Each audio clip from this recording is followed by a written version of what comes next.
Delhi turbulence case, the aircraft suffered a sudden drop in altitude, leading to turbulence and injuries to some passengers.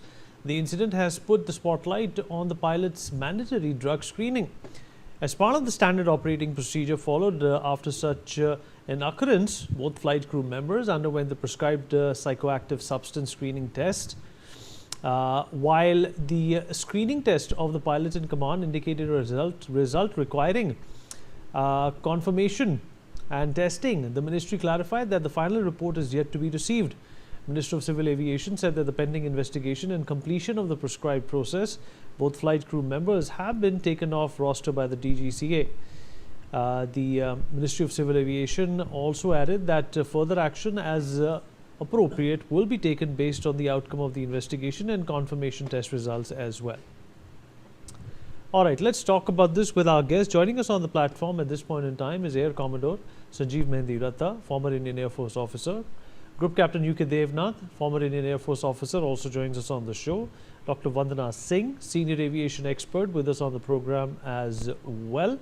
Wing Commander Praful Bakshi, former Indian Air Force and aviation expert, and Captain C.S. Randhawa, President FIP, also joins us on the broadcast to talk more about this. All right, Dr. Vandana, I'll begin with you. What do you think happened over here? And, you know, once again, we are kind of forced to imagine, why is it supposed to happen, or why should this happen to an Air India aircraft? It's already had its own share of troubles and bad PR. What is your assessment of this entire situation, Dr. Vandana? And what do you think, or who do you think should be held liable? I know it's a little too early. All I'm asking for is your conjecture, your best guess. Firstly, a very good evening to you, Vineet, and a good evening to all the NewsX viewers over here, and also to the esteemed audience here in the panel. First, it is very clear that this is a case of clear air turbulence. And this is quite common, Vineet, over the Bay of Bengal, over the entire area over there. Most of the flights that you would take, or I would take, or anybody would take, we go through that kind of turbulence over that area. So the question is that clear air turbulence can come anytime. And our Indian aircrafts, as I know, are not equipped with what we call LiDAR technology, which is light detection ranging sensors. Now, in an age and era where we can track a pizza live to our residences, and we can track that, and when LiDAR technology is available with Emirates, with US, with a lot of, with most of the European carriers, we don't have that technology that can detect clear air turbulence by before 15 kilometers. That is not there. And if we want to be the third largest aviation market in the world, as we are aiming for via Viksit Bharat, we aren't there. So one is that is because, and the second thing is, of course, what should be done. So there are two things here. First of all, we cannot point fingers before the DGCA comes out with a proper inquiry or a proper result, which it should have by now, 72 hours, if there was a dope test that was done for psychotropic substance on the pilot. But then there are two separate investigations that are ongoing over here. Crew anyway gets de-rostered for 7 to 10 days after such an incident. In India, a dope test is, or this kind of test is only done after an incident, or if there is some suspicion, or there is a random check maybe. Breath analyzer is done for every flight. Every flight, there is zero tolerance for that, we need. But there have to be two investigations, and I would like to question the crew, but also question the system. Is our system equipped? Why cannot it be equipped to check for turbulence when most of the equipments can have that technology? And lastly, I would like to draw a global parallel with SQ, I think 321, the one from LHR to London to Singapore, which went through a similar fall. This happened in May 2024, if I'm not wrong. One passenger died and 30 passengers were injured. And there is something to learn from it. Over this area, always there is a seatbelt sign that is on. And if the seatbelt sign was on, then and it was being followed. So we know that there was no seatbelt sign on. We've heard it from the passengers. But also we know that very few had the seatbelt loosely also fastened. So that was also the reason why there was this reverse gravitation, G-force impact. So the moment it stabilized, people fell here and there, including the crew who had this fracture, cervical fracture, because they must be standing. So it's a case of clear air turbulence, and I think we have to have certain mandatory steps taken in our country. And those steps need to be followed through completely. Vinny, over to you. Absolutely. Commander Bakshi, sir, your observations of what this case is all about. There are several passengers who have been severely injured. A lot of them have had whiplash injuries. A lot of them have had neck strains and back injuries.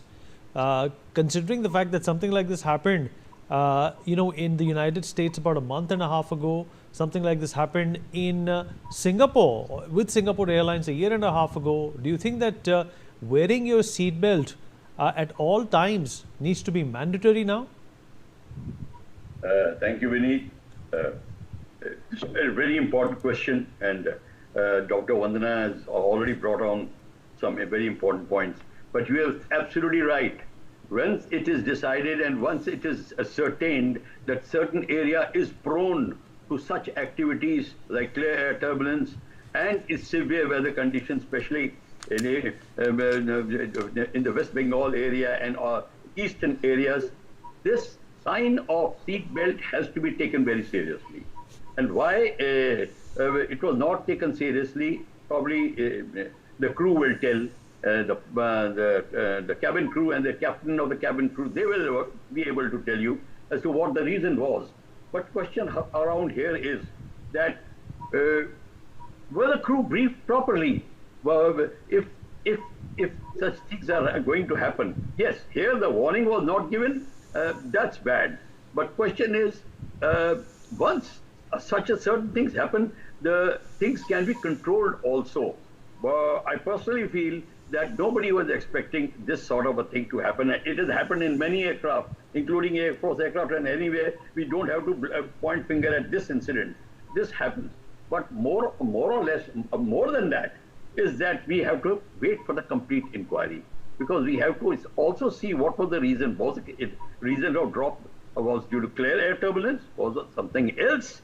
That has to be ascertained. Are you very sure that it was clear air turbulence? Well, if we are very sure, then the question will be asked. But it has to be ascertained from the flight data recorder. And let us see, hear the conversation between the co-pilot and the co-pilot. What were they saying? What was happening?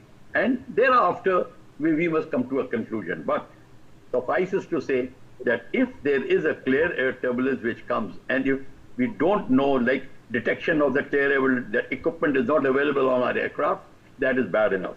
But question is why it was ignored. If we don't have to just announce it, we didn't have, but we have to find out the reason. What was the cause of not having these things? Who is responsible for putting the thing on file that this is not required? That is what we should do. We should not only stop, the DG should not only stop, we didn't have, so very sorry. That is not the answer. And thereafter, we have to see whether the crew training, the pilots' approach towards this sort of a thing was there or not. The emergency was handled, I think, quite okay. The aircraft landed safely. And thereafter, the activities came up, the dope test, etc., that we can talk later on. But that aspect is very clear, that warning of the seat belt has to be taken very seriously after these 2 or 3 incidents which we have just discussed. So I personally feel, Vinny, that what you said just now is absolutely right. The warning of seat belt has to be done, and even briefing before the flight, they should tell the passengers that this is expected on this route. If this sort of a behavior or weather is expected on the route, it should be talked about when you give the demonstration of May West and the seat belts, etc. Along with this thing must be brought out. This has to be a briefing point for passengers also, and also the crew. And thereafter, in the debrief, the crew also must be checked whether they did the correct thing or not. Vinny. All right. Captain Randhawa, so your take and your assessment of what happened over here, and does this warrant some changes in the way we fly? So you're muted. Good evening, and I'd like to correct two of my panelists. Firstly, the pilots are briefed by a flight dispatcher at departure, or they have self-briefing in which they go through the flight plans, the weather charts, the en route weather, the TAFs, metas, and NOTAMs. And when they find that there are areas of weather or convective activity of weather, then they even brief the cabin crew. So this is as far as the briefing goes. Now, once the flight takes off, now it is not clear. The media reports, someone has been saying it has been when the flight entered the Indian FIR from Myanmar, or it is near Bhubaneswar, or it is in descent. There are all three different versions, but Air India has not said a word. And neither the passengers, some passengers have said 45 minutes before landing, that is in descent. Now, there are different versions. Now, first and foremost thing, this aircraft has not encountered clearer turbulence. Okay, there is weather, monsoon activity was on, and there must be some convective activity in the clouding, which has got very strong updrafts and downdrafts inside the convective type of clouding. Now, apart from this, the captain sees on the weather radar, so any activity which is there in the weather, it brings out a red color, and the pilots are taught that at least 30 miles, depending on the severity, at times even 50 miles, they ask for a deviation. So the deviation is taken to avoid weather. No pilot will fly into a convective clouding. Point number one. Sorry. Point number two, that if seatbelt signs were on or not on, that is also not clarified. Now, the protocol in the aircraft is that the cabin crew makes an announcement. This is all around the world, it is same. That even when the aircraft is not flying through turbulence, the passengers must keep the seatbelts loosely fastened. Now, it is very clear and pertinent that aircraft has flown through severe turbulence. There is a damage to the aircraft, and everything was thrown up around in the aircraft, and it had entered a severe turbulence. Right. Now, the autopilot will disengage, and once the autopilot disengages, aircraft can go into unusual attitude. Pilot's reaction time is approximately 2 seconds. The aircraft in severe turbulences at times has lost thousands of feet, not even hundreds. So it is how fast, even if the pilot tries to recover, it goes into an unusual attitude or it starts dropping altitude. It is easier said that the pilot can control, but it is difficult. I have almost 50 years of experience in aviation and as a flyer, and I say this vehemently. Secondly, if the seatbelt sign was on, which I think was on, because only 17 passengers have got hurt. Otherwise, 17 passengers and 4 crew, including crew. Now, in case the passenger seatbelt sign was on, then few people have got hurt who had not put their fastened their seatbelts. Okay. Crew is normally moving around. Now they don't have the time to check that every passenger has put the seatbelt when the seatbelt sign is on. So it is preemptive for us to come to speculations, that what has happened, we have to wait for the investigations. Now, since this has been declared as a major incident, the court of inquiry has been ordered by the AAIB and not by DGCA or by Air India. Right, sir. Now, Okay, the okay, next all right, point all right. is- So I also want to bring Yeah. in Air Commodore Mehdi Ratta into this conversation and get his point of view. Commodore Mehdi Ratta, you've heard the other panelists. You also heard Captain Randhawa. How are you looking at this incident? Yeah, hello Vineet. Let me just tell you, this is not yesterday's incident. This happened 4 to 5 days back, right? Now, why it was not being considered serious till now, and the DGCA was doing an inquiry at its own level, was that because it was taken as a case of just turbulence, and maybe there was something which could not be handled well, and they wanted to have an inquiry at the local level. Today, because of various other circumstances, which I will just come on to, it has been declared as a serious incident, and aircraft accident investigation is going to be undertaken on this now. Only one aspect which is still waiting is the final confirmatory report on the pilot's test, because the initial test did show some psychoactive materials, but it could not confirm that it was a drug case. Now, there are 3-4 items which come into your mind straight away. And I have been discussing with Captain Randhawa earlier also on some panels, not this case. See, the first thing is, within domestic airlines and within the country, we do have the beginning of the day and the start of the duty, you have a pre-flight test, that is your medical test and maybe breath analyzer also. We do have it at all the bases in the country. There is a problem when the aircraft is going abroad or coming back from abroad. In this case, from Phuket, first thing is, was there any medical or pre-flight done before taking off from Phuket? Which is not likely. Air India has not really clarified it. And generally what happens is, on the first base they touch on coming back to India, that is where the medicals are done in normal circumstances. I think DGCA will have to have a hard look onto it as to what is happening and what all, because this was just a, say, 4 hours flight in the daytime. There may be midnight flights and there may be very long flights.